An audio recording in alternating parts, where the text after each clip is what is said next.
grounded, he will. It's the Skinny on Sports Podcast with Aaron Cowk. I throw balls far. You want good words? Data language. Talk real sports with a real man. Come after me! I'm a man! I'm 40! And now, here's the be-all, end-all, know-it-all of high school, college, and pro sports. Aaron Skinny Cowk with the Skinny on Sports. We're talking about practice, man. I'm the MVP. Good Wednesday morning out there, Western Oklahoma. Welcome to the Skinny on Sports right here on 98.1 FM, the Sports Animal. Glad to have you along for the next hour. Get into a variety of different topics. Some NBA playoff action from last night. A couple of 2-2 series played Game 5. One road team won, one home team won. And we'll look ahead to tonight. I noticed some college football over-unders, season win totals. We're going to have Jared guess what the numbers are. And would you bet over or under? Big 12 and then some national teams as well.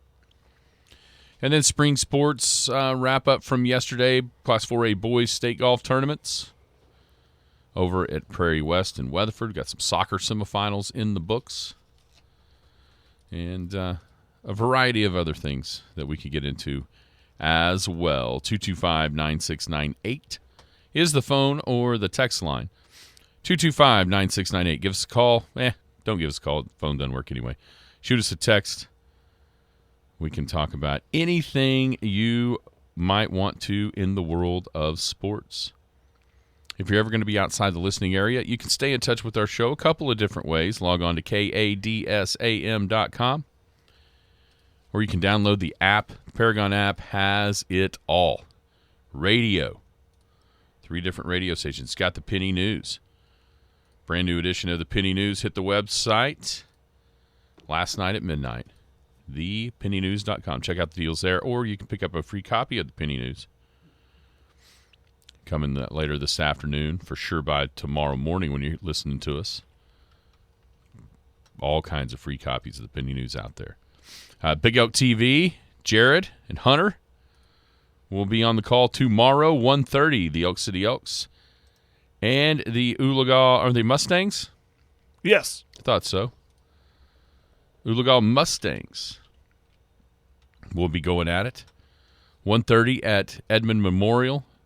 Class 4A state baseball tournament gets underway tomorrow on BigOakTV.com. Then, of course, we've got the Skinny on Sports podcast. If you missed the show entirely, you can go back and check that out everywhere podcasts are, including kadsam.com. Good morning, Jared. How are you? It feels weird to be in this building. Yeah, last couple of days you're on a... That was 4 in a row, if you think about it, really. Yeah? Thursday, Friday with baseball, and then Monday and Tuesday with golf. It didn't stop me from being here. Oh, no. Throughout the weekend. Oh, yeah. To 10 o'clock a bunch of those nights. But it does feel just kind of like back here in the old comfort zone. You know what I'm saying? Yeah. How have you been? It feels like I haven't seen you. I'm good. I'm real Are well. you? Yeah. What makes you so good? It's Wednesday. Is Wednesday your favorite day of the week? I don't know. You got some sort of love for Wednesday that I don't know about? Well, we're on the back half of the week, or at least we're almost there in a couple hours. I think they call it Hump Day, Jared. Hump Day. Hump Day? Yeah. Good mood. I'm just excited. I'm excited for what's coming up. You mentioned it, baseball coming up. Who doesn't get excited for America's pastime? Majority of the country, Well, unfortunately. that's their loss. I don't follow the masses. I enjoy baseball, and I can't wait for tomorrow. I enjoyed baseball a lot more when the Brewers weren't in a tailspin. Losing again last night. How about the Pirates? What have they been doing? The Pittsburgh Pirates. I don't remember hearing any talk about the Pittsburgh Pirates whatsoever before the season.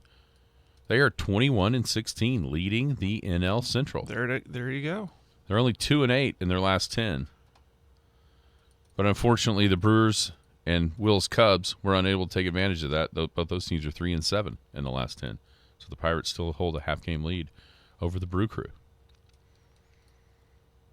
Looky there. Your Texas Rangers still playing. At what point do you start getting really excited? So 35 games in. Great question. 35 games, what's that? About a fifth of the way through the season? 35 divided by 160. That's about a fifth, a little bit past a fifth. More or less, yeah. At what point do you really start thinking? In the past, I was excited for about the month of April, and then I was done. And now it's there's hope. I think they're showing that there's longevity chances of winning here. So we'll see. I know they dropped to the Mariners last night. Rubber match coming up today, but over 20 wins already, and they set a record. I'm going to try to remember this off the top of my head. They've scored a lot of runs in this time span. It's the most runs in this amount of games in franchise history. 223 runs scored. Yeah. Which is saying something because they've had some powerful offenses. As I say, even when they were, years there back in the 90s especially. Mm-hmm. They had that run through the ALS in the 90s, absolutely. Yeah. They scored the second most runs in baseball. I mean, back when they had Hamilton and I'm talking about Kinsler. like Juan Gone. No, I'm I talking know. about I know what back. you're talking about, but I'm talking about the World Series runs with those guys, and there was they were nicknamed the Power Rangers for a little bit. They're just the way they're. No wonder they didn't win the World Series. It's an unfortunate nickname like that. But now the offense looks good, and the defense or the pitching, even with DeGrom still sidelined with this injury, looks pretty good. Gray was good the other night, and I believe a 2-1 win a couple nights ago. So we'll see. They got the I got high hopes. second best run differential in baseball. It's nice winning a series against the Angels, I can tell you that. Plus 81. Only behind the Rays, which everyone's behind the Rays and everything. Very impressive from your Texas Rangers so far. I hope they're still in contention in early August when I plan on going to see them. Well, here's the thing. I hope there's still meaningful baseball I get to go watch. It's May 10th.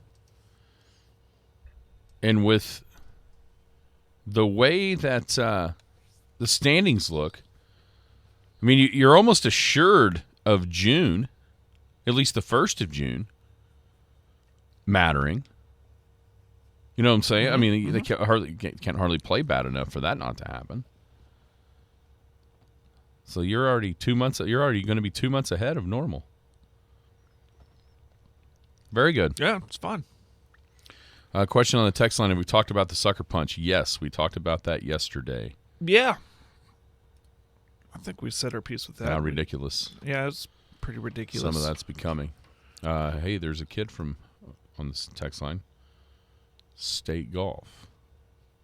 I do not know how he did. But I will look it up.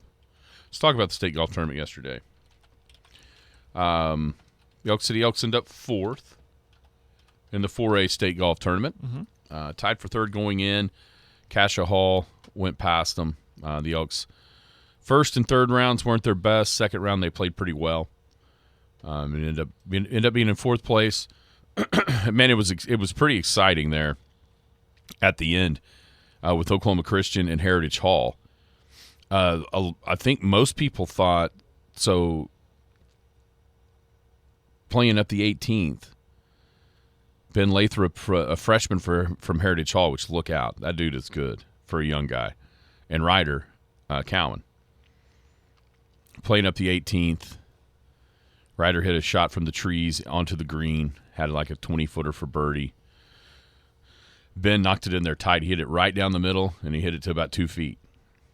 And everyone, kind of the buzz in the crowd was Heritage Hall is down 1, team-wise. Ryder didn't make his putt. Ben does. Gives a big old fist pump. And at that moment, the crowd thought it was going to be a team playoff That would have been fun. for the state title. You know, Ryder had sewn up being the individual state champ. But it looked like that was going to happen. And then once they added up the scores, it turned out that Oklahoma Christian beat Heritage Hall by 1 shot. Can you imagine? 879 to 880. 3 rounds of golf, essentially 15 rounds of golf because there's 5 guys on each team. And it came down to one single shot. You know, if you're Heritage Hall, all their guys are obviously sitting there going, gosh, one putt. You know, in 3 rounds, you can surely find one that you think you should have made. But it was pretty cool. And for a freshman to have that pressure on him and kind of knowing what was at stake and being able to do what he did, that was pretty cool for him. But Oklahoma Christian is a state champ in 4A, 879, 880 from Heritage Hall, and then it went way. It was 50 shots to third, Kasha, who passed the Elks yesterday afternoon. Once again, Elk City, I think it's 4 of the last 5 years taking out COVID because the state tournament wasn't played. But for the past 5 years, Elk City is the public school state champ. That doesn't get you a damn thing other than something to talk about. And I'll tell you, I've kind of come around because isn't it funny how when you talk about there's topics in sports, when it doesn't really affect you, maybe you have a different opinion than when it does. And this is one of those that all of a sudden does affect at least the team that I love the most. And when you start to think about, you know, half of the field in this 4A state tournament was private schools. Mm-hmm. 6 of the top 8 were private schools. And all of a sudden, now that it starts affecting, you know, we've kind of been isolated from this for sure in football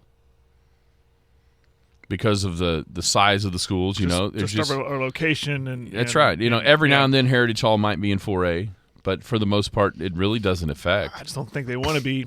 Well, and that's the problem, Jared. You just said it. They can control that. That's it. Yeah. You know, you get schools, the public schools, they have to develop. They have to. It's the deck is stacked against you because if you're somebody else, if you're one of these private schools, you just pluck them. Oh, what do we need here? Oh. Right. And so, at what point does this change? At what point? And I think the public schools are ready to take their ball and go home. But then you've got the what is it? The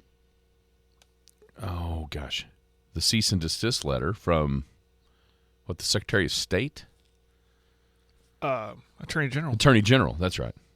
Yeah, I knew it wasn't Secretary of State. Where the OSSA was kind of looking at separating this out. Mm-hmm.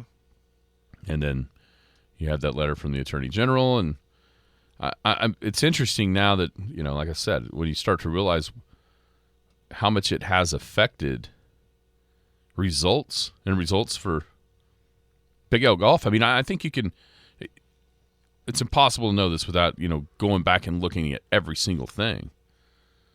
But I think the case can easily be made that one of, if not the most affected team in the state of Oklahoma is Elk City Golf. Mm-hmm.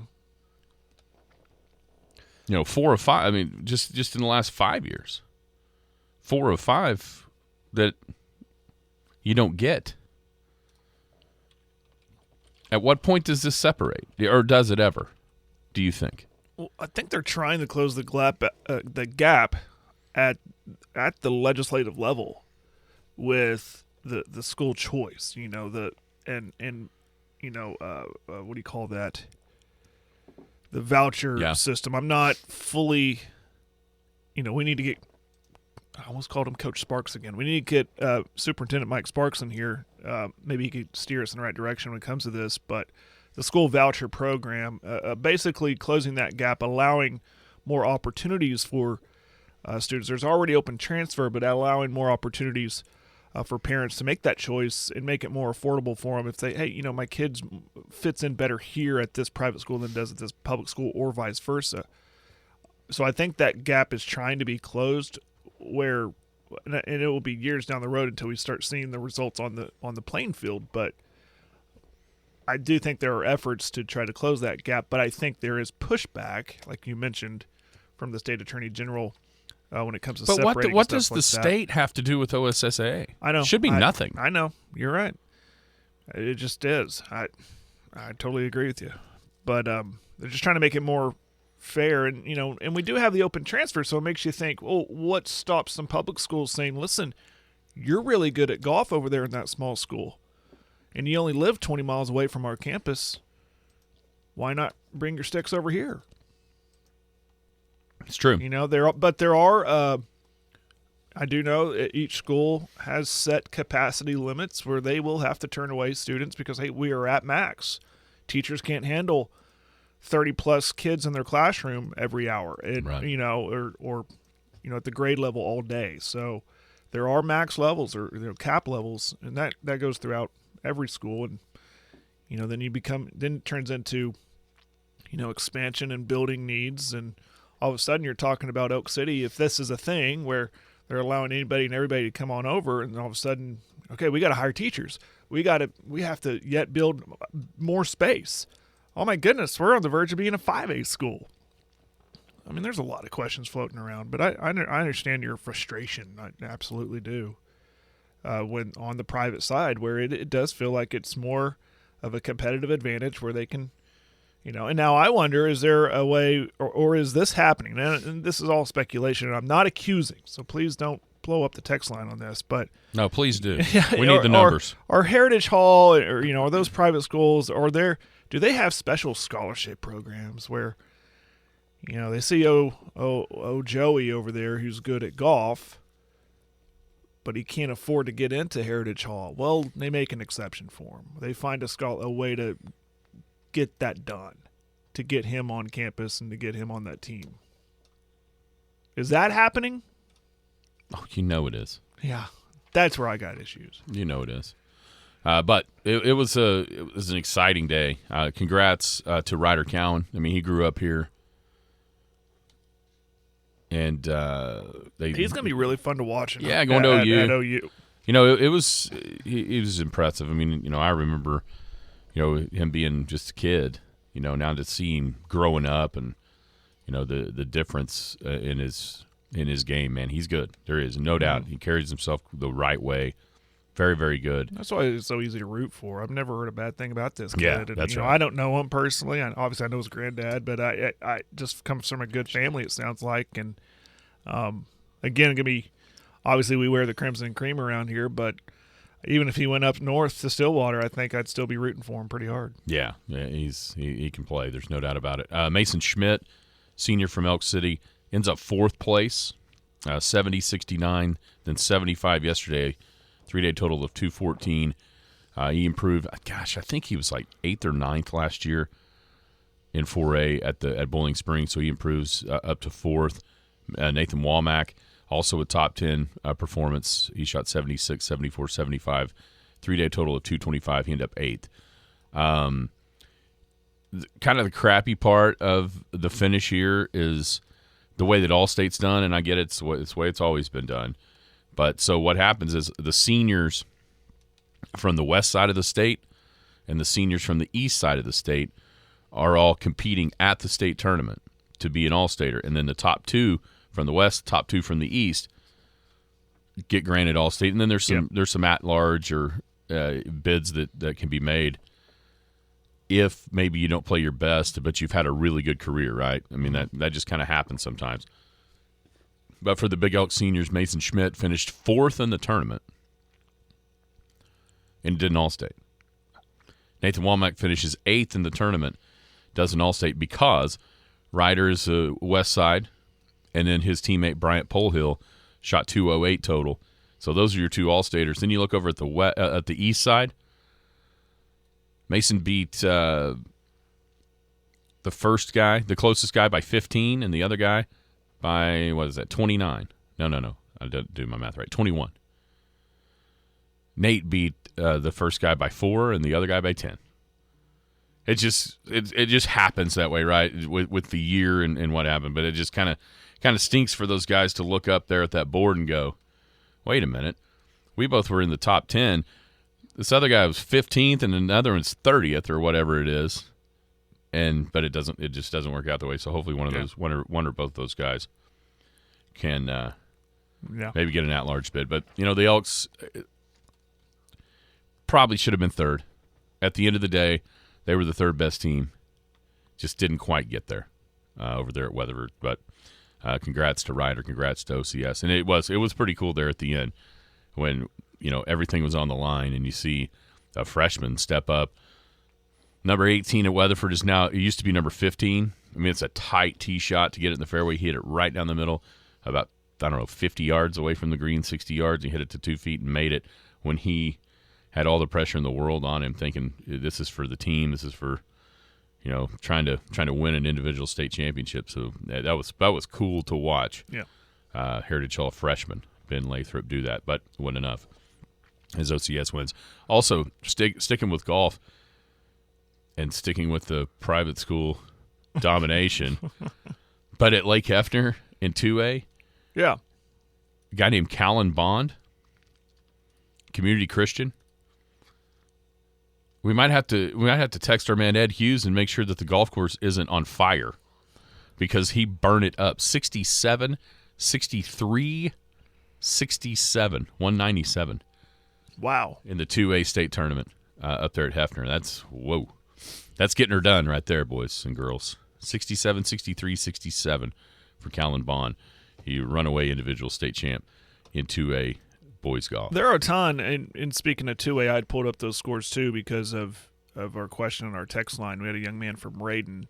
But looking at it, I kind of overlooked this. Apologies to the smaller schools. It happens when the Big Elks are playing for a state title. But, yet Rappo Butler put a team in that tournament. Thomas put a team in that tournament over there at Hefner. And there's a lot of individual scores here. Too many that we really can't get to them all. I'm just looking for any. Teed Woods. There's some local kids that weren't on, didn't have teams like Drake Logan from Sayre, 85, 79, 79. Go ahead. Tell me. Yeah, Teed Woods at Shattuck, 75, 73, 73. His dad, Josh, he's been people that play golf know him. And so, his sister's a senior, Ellery. He may be a freshman or sophomore this year up there at Shattuck. Rhett Dobbins, Lance's son, 72, 81, then 73 there at Hefner. Blake Hunter from Arapahoe. He's a young guy, too. 80, 87, 85. Rocky Willis from Sayre, 82, 91, 86. I don't want to leave anybody out. Ryan Shopak from Arapahoe Butler, 90, 82, 94. Let's not leave it. Gage Grube from Arapahoe Butler, 188, 92. I just had Aiden Casas from Arapahoe, 106, 98, 95. I just saw the young man from Radin. About middle of the pack. There it is. Ryder Burrows. I know him. I played golf with him at Sayre before. Okay. Yeah, 85, 73, 82. That's pretty cool from Radin. Yeah, absolutely. I know exactly who that kid is. Anyhow, yeah. Good stuff. I don't think I realized that Arapahoe Had a team. I knew they had some guys play in the past. Well, they had a couple guys. Was it Jace Edlin who went and played? He's playing collegiately. Yeah, I think that's right. But I didn't realize they had enough for a team. I didn't either. That's awesome. It is very good. Wonder if I'm sure they play at Clinton. You would think so. 4 miles away. Right. And then Thomas, I bet, goes down to Weatherford. Probably. Yep. Where they play. I wonder where young man from Radin goes. Sayre. Sit down Sayre? I would bet. I bet so. Gosh, maybe. I guess you could go to Shattuck. Cheyenne has a golf course. Not anymore. What is that thing I drive by? Well, it was. I just don't know that it's functioning at the moment. I don't know that putting on the sand greens would have helped at Hefner. No. But I'll tell you what, as far as just fun layouts and holes, Cheyenne's cool. It really is. I cool. walked it one time, way long time ago when I was a kid. It's got some cool holes. Kind of just the it's Western Oklahoma, right? It's just out in the pasture, It is, yeah. over some valleys and through. Challenging. It was cool, and then you got on the greens, and do you know how that works? No. Have you ever played sand greens? Yeah, that one time I walked it at Cheyenne, but how does it work officially? I don't know. Well, you have the sand green. Uh-huh. Then there's one part of it that is the path. So you hit it on the green, and there's a string attached to the flagstick, and you measure how far away you are from the hole with that string, and then you bring it over, and you putt from the path. Oh, okay. And the path is oiled to keep it, smooth. Yes, Yeah. and so whatever you do, if you go play golf at Cheyenne, do not take your favorite pair of shoes or socks. Because they will be oil-based filled by the time you get done. Yeah. I absolutely am not going to go push mow the Cheyenne golf course. Maybe we need to get Jimmy over there. That sounds like a good job for Jimmy That Clark. does sound like a good job for Jimmy Not Clark. for me. I can't even imagine. I would die. Maybe the city of Cheyenne can hire him on as a maintenance guy. Oh, here you go. It needs mowed. Guy who mowed it passed away. Oh, darn. I remember there was a tournament there, I don't know, a decade ago or so in the summertime. My dad and I played a couple of different times. And the one time they were mowing it on Friday, and the motor broke down. So you just had to hit it over the mower. Because they couldn't get it, they couldn't get out there and get it out of the way. So you just had to bomb it over the mower on like number 6 or 7. I can't remember which, but that was fun. Yeah, there was Sunday scrambles. That's exactly right. I played in a couple of those. Jimmy says, "Why me?" Because we know you have the equipment, Jimmy. Because you're the Today and Ag guy. You're the guy. You're the pasture guy. You're the guy. Fun times. Also, soccer last night. The Clinton Red Tornadoes will play for their 3rd consecutive state championship, as Clinton is able to knock off Metro Christian 5-3. They will play Hilldale. Hilldale shut out Bethany 2-0. That game will be at Rogers State. When I first saw that, I thought, oh, man, but I remember from having to cover that stuff last year. If it's an east and west, it goes Tulsa area, basically. You know what I mean? It seems like. And then if it's kind of 2 west or 2 centrals, it was at Taft. They bring it back over here. Yep. This year it's going to be at Newcastle High School for those teams that are staying Metro. They've done that before. Yeah, they've hosted it before. So Clinton and Hilldale and the boys of 4A, the Woodward Lady Boomers will play for the Class 4A State Soccer Championship. Woodward beat Metro Christian 2-0 last night. They'll get Holland Hall. Also at Rogers State, as Holland Hall knocked out Weatherford 4-0. So a couple of Western Oklahoma squads playing for state soccer titles. Good stuff. Very good. Very good. I completely forgot about that game last night until I checked my phone and it was already over. The Clinton game. Well, that's proud alum there, Jared. I was on the outside throwing the ball around with my girls. Enjoying the nice day before right. it starts to rain. Yeah. I've got severe weather coverage tonight. Am I going to be busy? Maybe. I'm not going to say no. I think tomorrow's a little bit worse. Senior photo contest. There is still time to enter and vote. KECO 96.5 hosting the 2023 Senior Photo Showcase for high school seniors and their families. It's simple. It's free to enter. Just submit the best senior photo at the online photo gallery at kecofm.com. Then you have your friends and family go vote. And I'm going to tell you something. The friends and family of one Jace Hillman have been voting. He has a commanding lead right now. But that doesn't mean that your senior cannot overtake him. Peyton Fight of Merritt. Raven Collins. Raven Collins' picture is awesome. Out in front of that oil derrick. Yeah. Pretty cool, but, I mean, Jace is... Over here in Oak City? Yeah, that's what it looks like. Jace's photo, though, he's got his drum set up out in the pasture, it looks like. The cool. sun behind him. It's awesome. Very good. There's still time, though. And guess what? Right now, it looks like Jace Hillman's going to enjoy a free steak dinner at Simon's. But that doesn't mean your senior can't win. So submit their photo and start voting. Got any idea how long they got? It's not on the paper? Nah. Then I have no idea. I'm going to guess Couple weeks. couple weeks. Still time. I mean, maybe in Like right before Memorial Day or that's something like that? The week before Memorial Day, which would be in 2 weeks. So Yep. So get it done. let's say the 26th. Great job so far by the Cheyenne folks.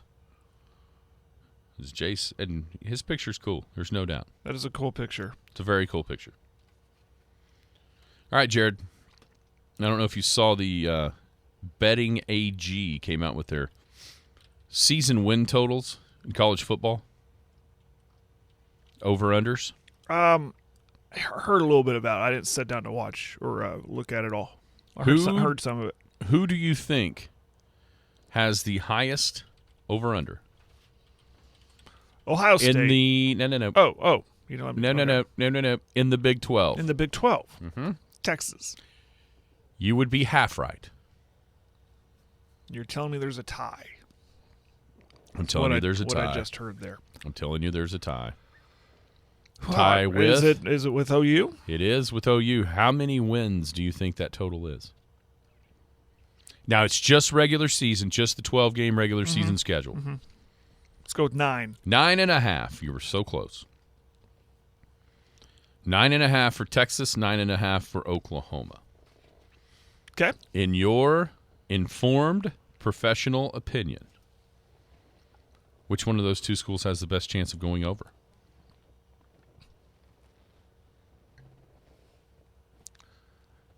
Well, Texas has to go with Alabama, so I'm already going to chalk that up as an L.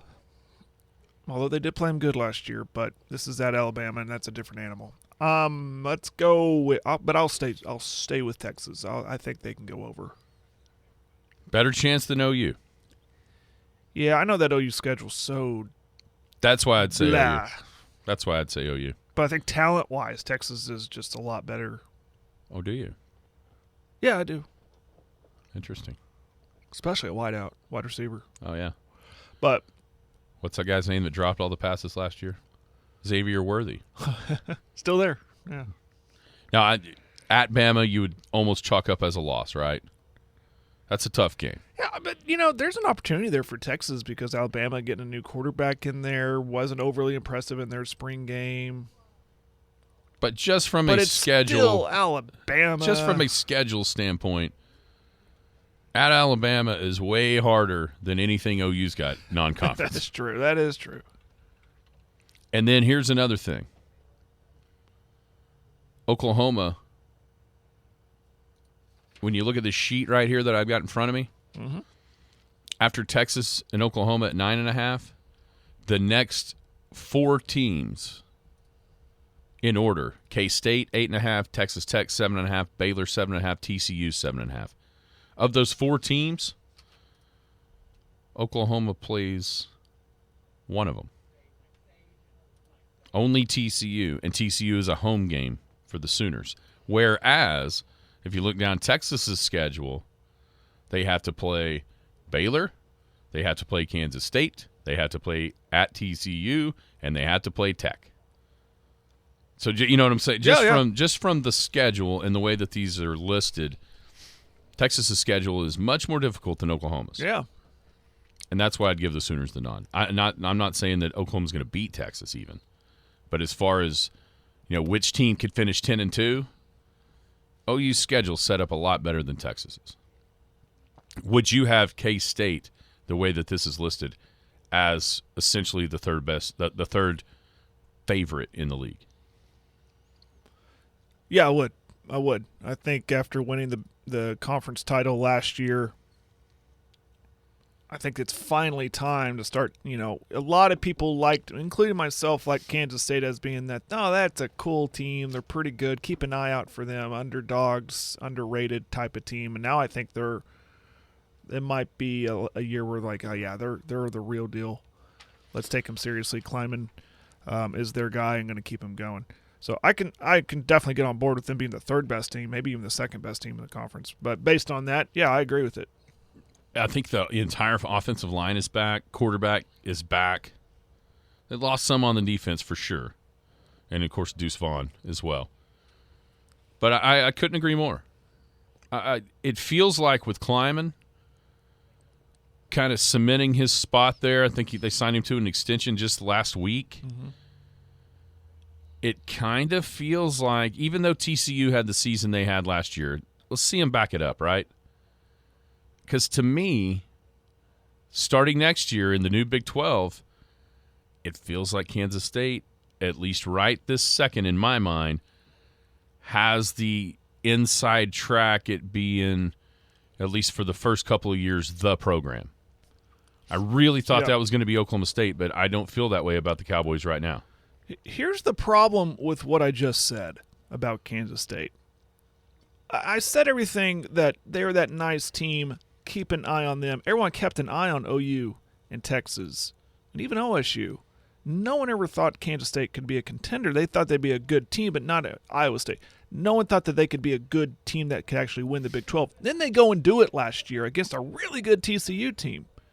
Now, could this be a problem for them where everyone's going to go, okay, the Wildcats are coming to town. We're in Manhattan this week. Yeah, we'll see. That's what I'm saying. Now they got a target. That's right. Right. But if they can follow it up, and if they're in the Big 12 title game again this year, then all of a sudden you have to label them as kind of the team of the new Big 12, at least right now. And TCU is that way as well. With the new coach, the way that they performed last year, if they can do what they did, not what they did last year, but be in the Big 12 title game, then all of a sudden you're looking at teams that it feels like are passing Oklahoma State, at least with the recency bias, as we move into the new Big 12. OSU is 6.5. That is an interesting number, isn't it? Even with all the turnover and turmoil, it seems low. It seems low, but is it low? Well, where are the 6 wins? I guess we could really break it down that way. And I think I said on this show earlier, I was kind of around the 7-win mark, so that really doesn't – I shouldn't be that shocked on that. The key game and the whole thing is at Arizona State. Mm-hmm. If they get that win, they're 3-0 going to Ames. And at that point, I think you'd feel really good about where you're at with 6.5, because all you'd have to do is go 5-4, 4-5 in the conference, and you get to 7. But that Arizona State game really it looms large to me in the Oklahoma State season. They get a lot of their tougher conference games at home. Kansas State, Oklahoma, namely. Don't play Texas. Heck, they don't play Texas, Texas Tech, or Baylor. And the schedule breaks really well for both state schools, in my opinion, with what they miss in the conference this year. And neither has much out of conference outside of that game at Arizona State for OSU. 6.5 seems low, but I don't think I would bet your money on 7 wins because I'm just not sure. Both of the teams, I think maybe you give both of them the benefit of the doubt because of how good they have been, but I don't think anybody's rushing to the window to bet it because there's just too many question marks in my mind for both at the numbers, even that low number for OSU. One thing I did notice as well, man, how much has the shine come off the Iowa State program after just one 4-8 season in which they lost a boatload of one-score games. That 4-8 isn't made like a bunch of other 4-8s. They were right there in a ton of games. Are they being are they being undervalued at 5.5? Yeah, a little bit. I've always been kind of one where I'm just waiting for that drop-off to happen because it's Iowa State, right? Oh, sure. But Matt Campbell always kept him right there. But I year after year, I kept thinking, well, this year they're going to drop off. Okay, finally, Purdy's gone. The tight end is gone. The running backs are gone. And that was, and admittedly, Campbell said last year, this is 2.0. This is rebuild 2.0. So by virtue of that, by him saying that about last year, then this year should be better, right? So I agree with what you're saying. I think that seems awfully low. I mean, look at their losses. 31-24 to Baylor. 14-11 to Kansas. 10-9 to Kansas State. 24-21 to Texas. 20-14 to OSU. 14-10 to Tech. It's not hard to see that flipping. I mean, just flip. Of their 8 losses, 6 of them were by a touchdown or less. If you flip just half of those, you go 8-4, and you're way above that 5.5 number. Schedule this season, when you look at Iowa State, of course, they've got the Iowa game out of conference, but it is in Ames. They come to OU. They've got Texas. They've got Kansas State. I mean, the schedule makers didn't do them any favors within the conference if you look at the win totals. They've got they've got everybody. They've got the top 6 on their schedule. OU, TCU, Baylor, Texas, Kansas State. They just missed Tech. That's the only of the top 6 that they miss. So maybe that's why that number is low. But of all the numbers here, if it's me, my favorite bet is 5.5, going over on 5.5 of Iowa State. I just think Matt Campbell's too good a coach.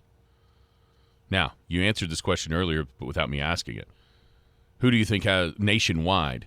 Who has the highest win total? Ohio State. It's not right. That's not right. Bama? Nope. Georgia. Duh. Georgia is correct. 11.5. My second favorite team right now. I almost put that on the list. Watch them get criticized for not going and visiting the White House when people get praised the 4 years before for not doing it. Okay, so 11.5, meaning if you bet the over, you're betting for the Dogs to go undefeated in the regular season. 11.5, you said. 11.5. Okay. I know it's college football, and I know crazy things can happen here and there. They almost lost at Missouri a year ago. But, man, when you look at this schedule, it's stupid easy. I can only half-heartedly make a case for 2 games that they could possibly lose. Let me try to guess what those would be. Okay. At Auburn? Yep. At Tennessee? Yep. About it. The other tougher ones, Ole Miss. All at home. At Athens, yeah. Kentucky. South Carolina. At home. South Carolina at home. How about Florida? It looks like it appears to still be the cocktail party. Yeah, it does. But, man, look at that. That schedule is that is Charmin soft. Yes, you took the words right out of my mouth. Now, they're breaking in a new quarterback. Maybe at Georgia Tech. The rivalry game at the end of the year. Jeez, they'll beat their brains in. So, come on, Ball State. So, Georgia, 11.5. Then you've got a bunch of teams at 10.5. Bama, Ohio State, Michigan. Who's next? Guess who's next? At 10.5? At 10. 10.5 is Bama. Right at 10? Bama, Michigan, Ohio State are tied for second, third, and fourth. Who has the 5th highest? SC. Nope. The 5th highest. 10 wins. At 10 wins. This, according to BetAG this morning. And you said Ohio State. You said Michigan. Mm-hmm. And Penn State? Nope. You're going to have to help me then. Florida State. Yeah, well, okay. There's a lot of chatter about them. Florida State at 10. And then this might have been the most shocking number I saw.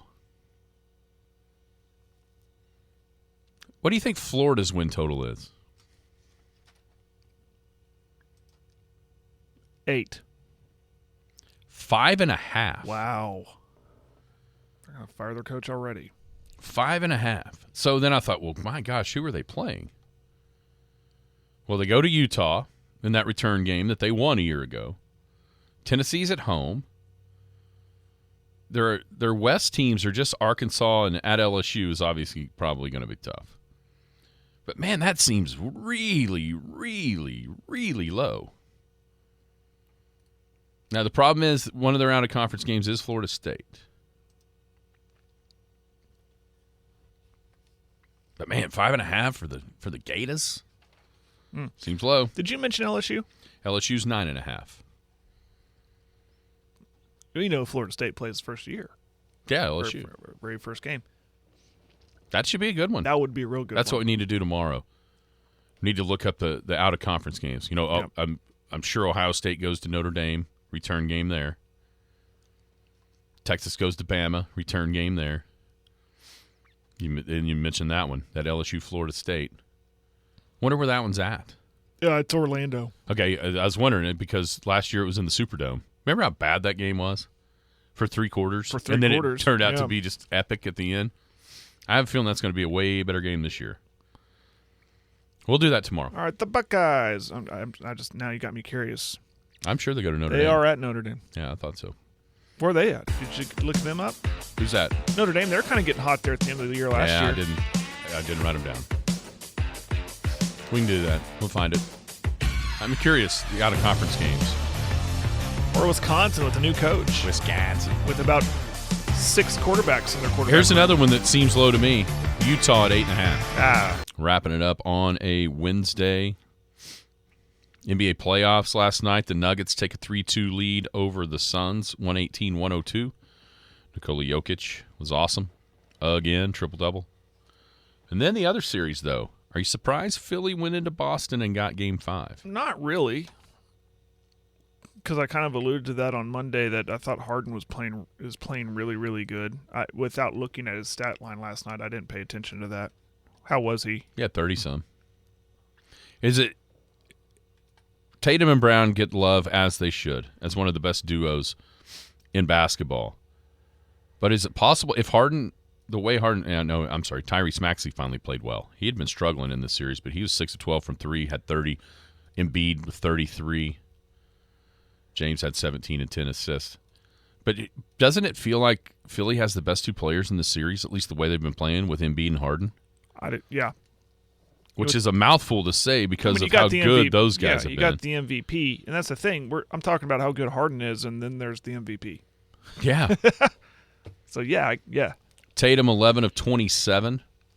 3 of 11 for 3. He had 36, but he took 27 shots to do it. Jaylen Brown, way more efficient. I'm going to tell you something right now, Jared. Jaylen Brown will not be a Celtic next year. Really? He will not. You know where he would look awesome? Where's that? Thunder Blue. It's exactly what they need. You think he's obtainable? Dude. Jaylen Brown to the Thunder. What's wrong with that? Nothing's wrong with that. What would you give up for Jaylen Who Brown? would say no to that? Yeah. I mean, a lot of draft picks. Who would you give up? Who, though? I don't know. Dort? Isn't Jaylen Brown just a better version of Dort? Yeah. Yeah, the Thunder have found success trading for a Celtic before. What you mean, Jared? Carry the heck on. Let's look at his contract. Here might be the problem. You'd only have him for 1 more year. $30 million next year, then you have to re-sign him. That'd be an going for it all in acquisition. You'd almost need, assurances that would work long term. I agree, Scott. Whatever it takes, man. That's exactly. If Chet is a good player, that's what Jaylen Brown is a perfect guy for what they need. For what the Thunder would need. He's only 26. Dude, I'm in. I'm aboard the Jaylen Brown to Oklahoma City bandwagon right now. Yes. I might have just created it. I'm in on some of that. Tonight. You realize what's happening a week from yesterday. Yeah, it's Yeah. the lottery. Yeah. If Oklahoma City gets the first pick, never mind. Yeah, right. Or Like a 1 point something % chance. but there's still a chance. Which series ends tonight if either does? Miami up 3-1 going back to the Garden. The Lakers up 3-1 going to Golden State. I'd go with Miami. There's still life there for Golden State, especially at home. But I could see Miami winning tonight. I could too. I think the Warriors I'm not just sure the Warriors won't win. Come back and win the whole thing, the whole series. It's going to be hard. Oh, yeah. But we thought that too in 2016, right about now. Mm-hmm. Yeah. I'd say that. I don't know if they have the firepower. Are they too old to do it? But, man, you watch LeBron. Listen, LeBron is awesome. We get it. But he plays about half the game. Oh, he's load managing. He's load managing himself. On the court. Yeah, I know. And it's almost brilliant. It goes against everything we've been saying. But Yeah. I think he realizes I'm past the apex of my career. I'm still trying to win another title. This is how I got to do it. I got to rely on AD. I got to rely on Reeves. Others. I wonder if he's sitting here thinking this is my last chance, maybe. my last run. Did you see the NFL stuff? The schedule? Real quick before we move on from the NBA, I'm a little shocked. Bronny has declared committed to USC and not hired an agent because of the whole LeBron wants to play with his son. Mm-hmm. You know, is LeBron willing to wait out a year or two before he's drafted? I would have thought he was going to go to the G League. That way he could get into the league quicker to that's play with interesting. Dad. I didn't see that. I didn't see that Bronny's going to USC. Yeah, USC. A little shocking for me. Would you trade the number 2 pick for Jaylen Brown? 1,000,000%. Yeah. Well, yes, yeah, for yeah, me. Yeah. Because and here's why. When I've looked at the mock drafts, it's kind of got 2 people up there behind Wembanyama. And it's Scoot Henderson, who feels like SGA clone and kind of redundant, right?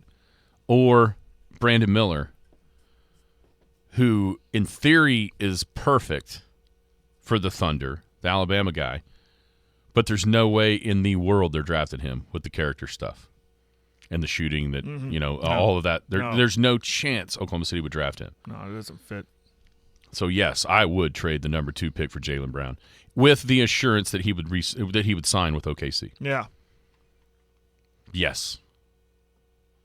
But nothing's assured. Money concerns be damned. You know what I mean? Eventually, that's going to have to be a thing. They got the money. Right now, they do. They do. The only problem with that is you would have to make this move before you knew. And that's the one thing that Oklahoma City is finally positioned well in that the CBA, they will know what it looks like before they have to make these decisions outside of, trading trading for Jaylen Brown. You know what I mean? Mm-hmm. It seems like it's always worked against them. You have to make the Harden or feel like you have to make the Harden trade, then bam, it changes and you're going, oh, man, for $3 million we could have kept him. It didn't look like that, and then it was. And then, of course, the KD thing where all the money was put up front into the salary cap, allowing Golden State to sign him. Just that's stuff that was out of the Thunder's control that hasn't worked in their favor yet, whereas this time it looks like it will with their timeline and the timeline of the CBA being agreed upon here pretty quick. Maybe you hold off, but, man, that dude is good, man. Jaylen Brown, and he's exactly what the Thunder seemingly need. Yeah. What else you got? Hockey? Maple Leafs are about to be swept right out. Yeah, darn Maple Leafs. Dallas tied at 2-2 last night. It's turning into the best series, at least of this round. Edmonton tonight needs a win to tie up Vegas. And I think they'll get it. They're kind of toying around with them. And then the other's 3-1.